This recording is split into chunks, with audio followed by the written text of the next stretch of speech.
Okay, so you have decided on which area in France you want to live. You have found some properties to look at, you've done your viewings, you've found your dream house, and now you've made an offer which has been accepted.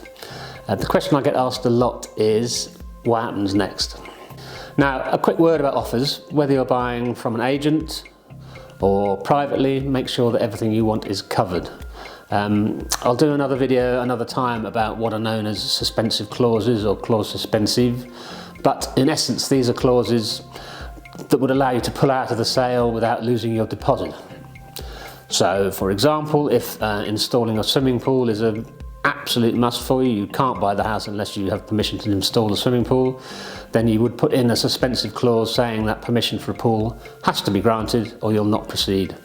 And then that process would go through while the sales contract was going through. But I can go into that kind of thing in more detail in another video. Suffice to say, it's very important.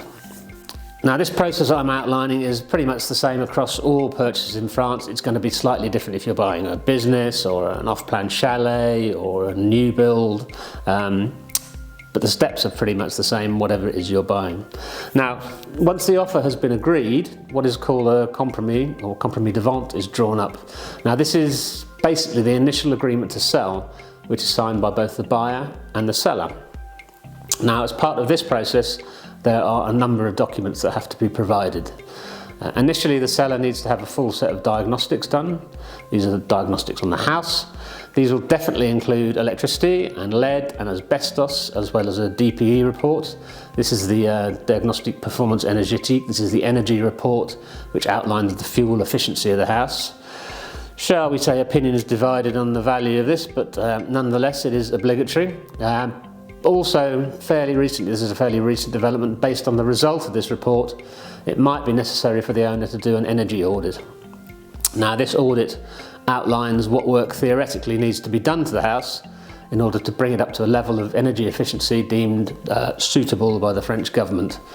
Again, I can do another video about that because that's a whole different can of worms, but I'll do that at some point in the future, or we'll be here all day. So other diagnostics need to be done. There could be one for gas, if there's any kind of gas installation, or termites for properties in an affected area. If you look at this map, you'll see that the majority of the departments that are affected by termites are in the southwest and along the Mediterranean coast. If you want to look at that map in any detail, then I'll put a link to the website in the description underneath. Now, you as a buyer will see all these reports before you have to sign anything, committing yourself. Again, diagnostics in general are a big important area, so I'll go into more detail another time. The other big issue covered at this point is drainage. So if the house is on mains drains, then the owner needs to provide an attestation, usually from the water board, stating that the mains drain installation conforms or doesn't conform. If the house is on a septic tank, then the same thing has to be provided. For septic tanks, this report has to be less than 3 years old or it becomes invalid. Again, drainage, another crucial area, so I'll go into that in more detail in another video. You can buy a house with a non-conforming septic tank, but there are things that need to happen after the purchase.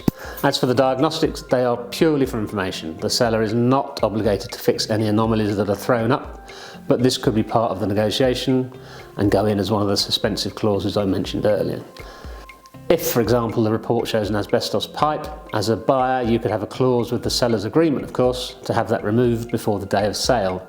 Now, I always recommend to sellers that they arrange for all of the diagnostic reports before they start their viewings on the house. Then at least everybody is fully aware of any potential problems. However, this isn't always the case, and it's only the energy efficiency report that's been done. This is the only report that you have to have as an obligatory report before you put the house on the market. Now, the other crucial thing that needs to be checked is what's known as the designation of the house. So if you're buying through an agency, they would do this for you. But this is a description of the property written into the Sales Act. For example, house with living room, dining room, kitchen on the ground floor, 3 bedrooms and bathroom first floor, attached barn and garden surrounding the property. Now, what needs to be checked is that the description of the house when the current owners bought it is the same as the house now.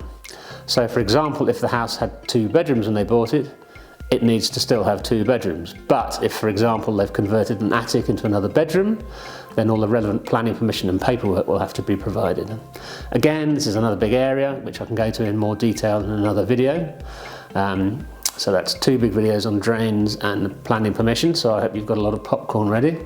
One more thing about the Compromis de Vente, this will also include a list of any furniture included with the sale and a notional value for that furniture. This helps prevent any future arguments about what is and isn't included in the price of the house, and reduces your fees as a buyer a tiny bit, which I can explain again in another video. So the Compromis de Vente is drawn up. This process can take anywhere between days and months depending on the circumstances. When it's finished, this then goes to the buyers who sign it. This signed copy then goes to the sellers who also sign it. Sometimes this is done electronically, sometimes this is done with hard copy. Once the sellers sign it, they are then legally tied into the process.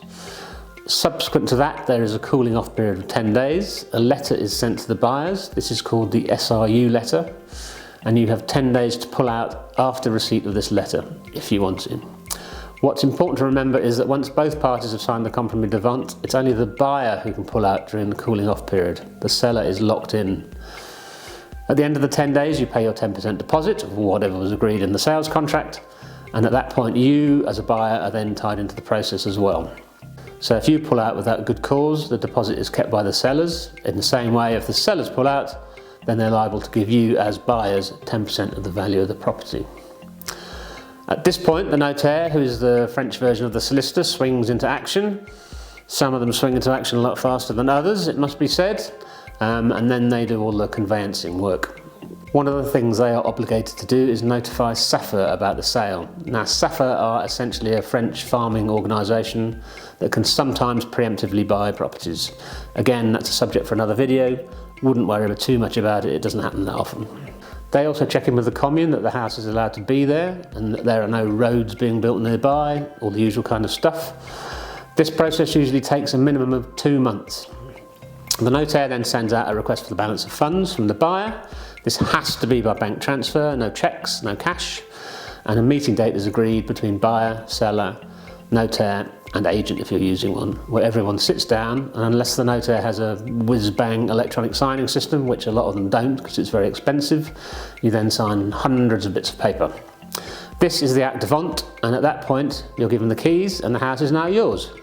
The notaire will also want some bank account details from you because there's usually a small refund on the notaire's fees that comes back after the paperwork has been completed by all the tax authorities. Don't get excited, it's not much.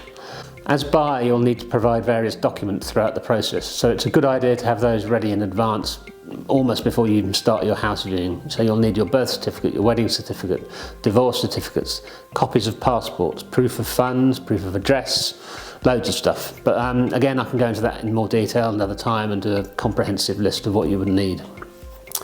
Now, it's very rare for the whole process from offer to completion to take less than 3 months. I have seen it literally take years when there was a very complicated situation with a non-conforming lake and a tenant farmer and a house that had been built essentially without permission, but thankfully that was quite exceptional.